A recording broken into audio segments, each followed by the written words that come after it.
Well, thanks for clicking on our little video plug here for our one day in St. Paul on June 3rd. I'm Jeff. These are my friends. We're so excited to be able to kind of gather together, guys, right? And just be together, have some shared space together around the kingdom of Jesus, growing his kingdom, being mission centric. And all these organizations represented here are just amazing people that are doing that in the normal spaces where we live, work, and play. So I'm excited to just kind of go through here. Guys, when people are thinking about a one day to cultivate a missionary lifestyle in their neighborhoods, in their communities, why should people come to June 3rd and hang with this crazy band of Jesus misfits? Why should people even choose a day out of their calendar to come down to St. Paul? And I want to put Mr. Mike on the spot first. Yeah, I think the two things that come to mind are encouragement and coherence. So just to be encouraged by those who are thinking through these very things from around the state. And then coherence, just to get in line with the very heartbeat and the soul of God the Father, and just to see that, just,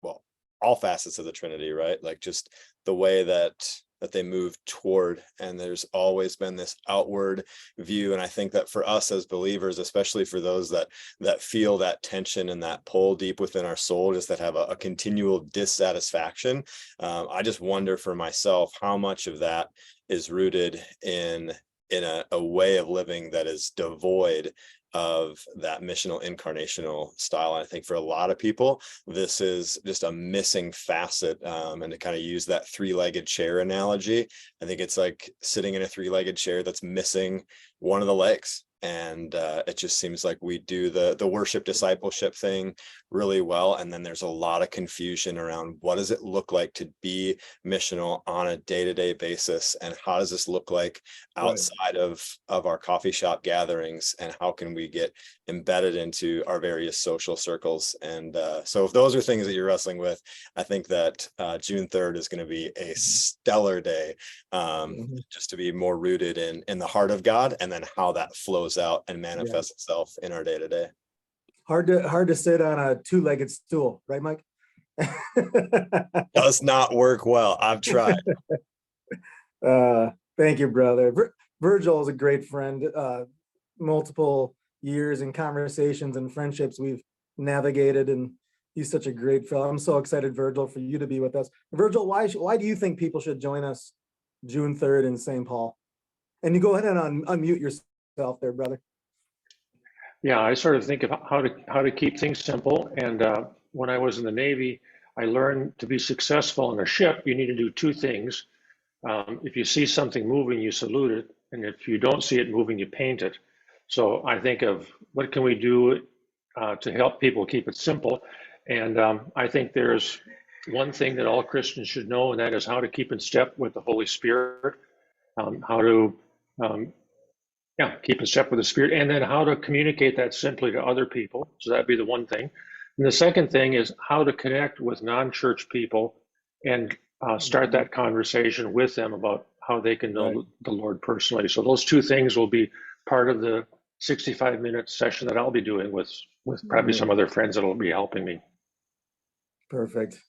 I love that. I think those conversations with people that are not yet Jesus followers, we all just need to grow and how to build those conversations and friendships, and super excited to hear that, Virgil.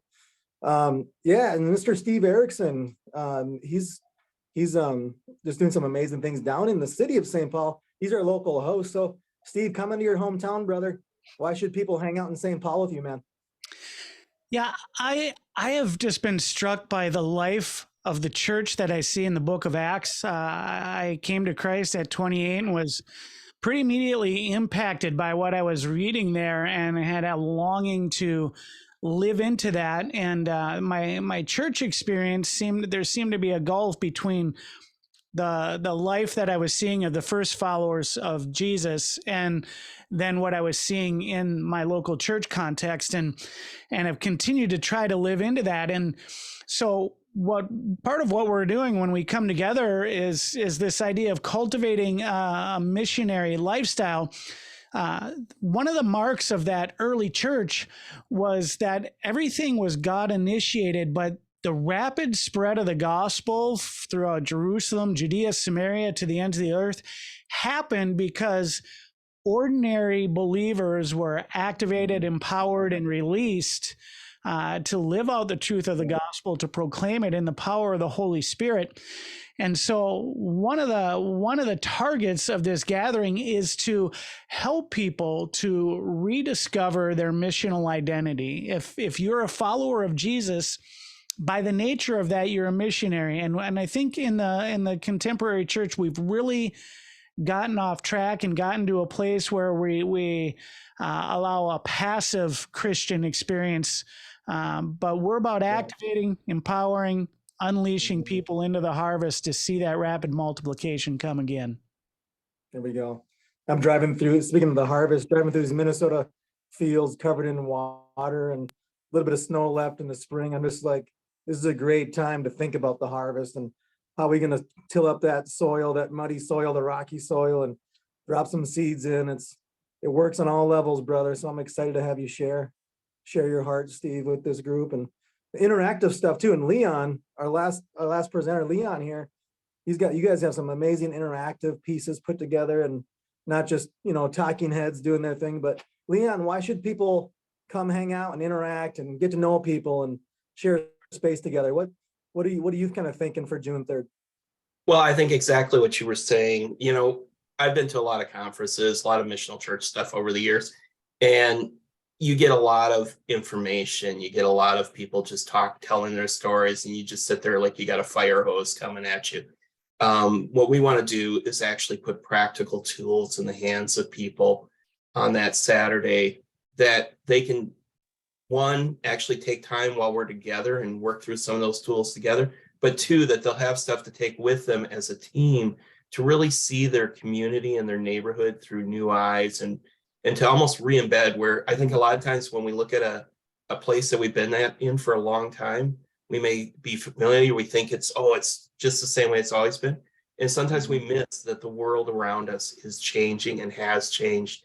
And we have to think new. How do we relate to the people around us? So we want to put those practical tools in everybody's hands to be able to live missionally in their neighborhood, come together, bring a team together, and see how even just as a small team, you can do something impactful for your community. That's perfect. So teams, people that have groups, maybe people have the kind of a misfit dream out there that they've never pursued before. They just need some encouragement, some relationships to kind of sustain them even after June 3rd. So guys, I'm so thankful for you all. You're such dear friends of mine and brothers. So thank you for your time. And if anybody's wanting more details, registration, just go to creolecollective.org/create, and you'll see a button for June 3rd in St. Paul. creolecollective.org/create. Gentlemen, I'm excited. I'm excited to raise a glass and have some fun with you guys. Thank you. Have a great day.